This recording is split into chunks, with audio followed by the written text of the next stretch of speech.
নামাজের কথাই কোরআনে কয়বার আছে? 82 বার। 82 বার। আলহামদুলিল্লাহ বলেন। একবার বললেও তো হতো, আল্লাহর চাইতে দামি কথা কারো আছে? আল্লাহ তো একবার বললেই হতো, 82 বার কেন বলেছেন? আল্লাহ বললেন আকিমুস সালাহ ওয়া আতুজ যাকাহ ওয়ারকাউ মা'আর রাকিন। যাকাত দাও, নামাজ কায়েম করো, আর রুকুকারীদের সাথে রুকু করো। নামাজ পড়লে সম্মান বাড়ায় দিবেন কে?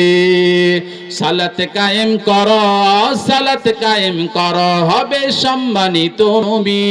রোজ হাসরে ছায়া পাবে আরশে আজিম। রব্বিয়াল আলা, রব্বিয়াল আজিম। পারেন না ভাই? একটু বলেন না। সালাত কায়েম করো, সালাত কায়েম করো, হবে সম্মানিত তুমি, হবে জান্নাতি তুমি।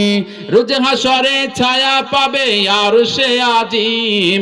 রব্বিয়াল আলা, রব্বিয়াল আজিম, রব্বিয়াল আলা, রব্বিয়াল আজিম। আবার কবিরা কত সুন্দর করে বলেছেন, ঘুমাইয়া কাজা করেছে ফজর, তখনও জাগনি, যখন খেলায় খেলায় কেটেছে আসর, মাগরিবের ওই শুনি আজান, এখনো জামাতে হওরে শামিল, এখনো এর সাথে আছে স্থান। বাজছে দামামা বাদরে মামা, শির উসু করি মুসলমান, দাওয়াত এসেছে নয়া জামানার, বাংলা কেল্লা ইউরে নিশান। ঠিক না?